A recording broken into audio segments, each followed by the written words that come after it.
নতুন একটি খবর, সেটি হলো যে অভিনেতা সিদ্দিককে মারধর করে ঢাকার রমনা থানায় তাকে সোপর্দ করা হয়েছে, এরকম একটি খবর এবং একটি ভিডিও সন্ধ্যার পর থেকে বেশ আলোচনা এবং বেশ ভাইরাল হয়েছে, আমরা সবাই দেখতে পাচ্ছি।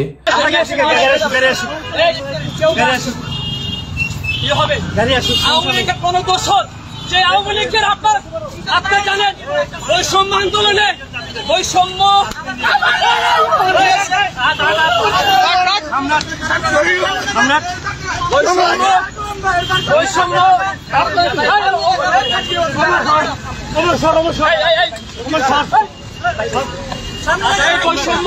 আন্দোলনে যে আপনার সাধারণ শিক্ষার্থীর উপরে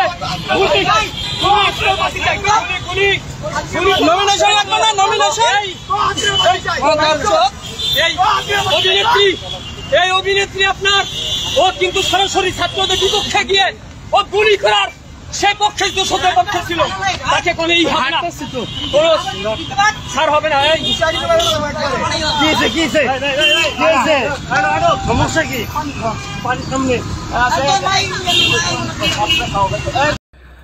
সেটি হলো যে 5ই আগস্টের পূর্ববর্তী সময় এই অভিনেতা সিদ্দিক নানান কর্মকাণ্ডে নানান কাজে আলোচিত সমালোচিত ছিলেন। বিশেষ করে আওয়ামী লীগ থেকে ঢাকা এবং টাঙ্গাইলে যে আসন, সেই আসনগুলো থেকে দুইটা আসন থেকে সে নমিনেশন নেওয়ার জন্য অনেকবার আওয়ামী লীগের পক্ষ থেকে চেষ্টা করেছেন, কিন্তু নমিনেশন নিতে পারেনি। কিন্তু জুলাই গণঅভ্যুত্থান এবং জুলাই আগস্ট গণঅভ্যুত্থান থেকে ওই সময় তিনি বিভিন্ন গ্রুপ বা বিভিন্ন জায়গা থেকে এইসব বিষয়ের উপর আওয়ামী লীগের পক্ষ থেকে নানান ধরনের কথাবার্তা, নানান ধরনের হাই মেসেজ, নানান ধরনের উস্কানিমূলক কথাবার্তা, ছাত্রদের উপর অ্যাটাকিং কথাবার্তা, এই ধরনের কথাবার্তা অনেকগুলো ছিল তার পক্ষে, এবং সেগুলোর পরিপ্রেক্ষিতে 5ই আগস্টের পরবর্তীতে তিনি গা ঢাকা দিয়েছিলেন এবং তার বেশ কিছু কর্মকাণ্ড তো পূর্বেও ছিল এবং তিনি গা ঢাকা অবস্থায় ছিলেন। কিন্তু আজকে 29 তারিখে আমি যখন ভিডিওটা করছি, আজকে তাকে জনগণ ধরে তাকে উত্তম মধ্যম দিয়ে তারপরে পুলিশের হাতে সোপর্দ করেছে। এরকম একটা জিনিস বেশ মানে ভাইরাল হয়ে গেছে, যে এরকম একটা ভিডিও দেখা যাচ্ছিল। প্রথম আলো এটার উপর একটা নিউজ করেছে, আমি নিউজটা একটু আপনাদেরকে পড়ে শোনাই, তাহলে মোটামুটি বিষয়টা ক্লিয়ার হয়ে যাবে। আমি এটা ইত্তেফাক থেকে কোট করছি, প্রথম আলো থেকে না, দুঃখিত। অভিনেতা সিদ্দিককে মারধর করে পুলিশের সোপর্দ, এটা হেডলাইন করা হয়েছে। যারা খবরটি পুরোটি পড়তে চান আমি লিঙ্ক দিয়ে দিব, আপনারা পড়ে নেবেন দয়া করে।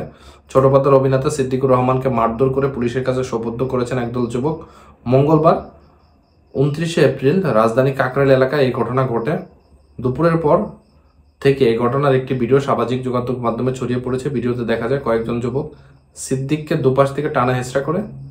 এ সময় সিদ্দিকের পোশাক ছিঁড়ে ফেলা হয়। ওই ভিডিওর এক যুবক বলতে শোনা যায়, আমরা সিদ্দিককে আওয়ামী লীগের একজন দালালকে পুলিশে হস্তান্তর করেছি। এই হলো মোটা দাগের বিষয়, এইটাই হলো মোটা দাগের বিষয়। এবং অভিনেতা সিদ্দিকের জন্ম টাঙ্গাইলের মধ্যপুরে, তিনি কিভাবে নাটকে আসছেন এগুলো নিয়ে নিউজ করছেন। মূল ঘটনা হলো যে এটাই, যে তিনি তার পূর্ববর্তী কর্মকাণ্ডের জন্য বা যখন আওয়ামী লীগ ক্ষমতায় ছিল তখন তাদের সুযোগ সুবিধা এইসব নিয়ে নানান ধরনের যে কর্মকাণ্ড করছেন, তার প্রতিকার স্বরূপ পলাইছিলেন। কিন্তু কাকরাইল মোড়ে যখন তাকে ধরা হয়েছে তখন তো বুঝতেছেন জনগণ যখন ধরে তখন কি অবস্থা হয়, সেই অবস্থা করে তাকে কিন্তু পুলিশের হাতে দেওয়া হয়েছে। তো মূলত যে বিষয় হলো, যার যেমন কর্ম তেমন ফল। আপনি যেমন কর্ম করবেন তেমন ফল পাবেন। আজকে যদি কেউ খারাপ কর্ম করে, আগামীতেও আপনার সেই সেম কর্মফলই ভোগ করতে হবে। কর্মফল থেকে কেউ রেহাই পাবেন না এবং কর্মফল আপনাকে ভোগ করে যেতে হবে। সবাই ভালো থাকবেন, ধন্যবাদ সবাইকে।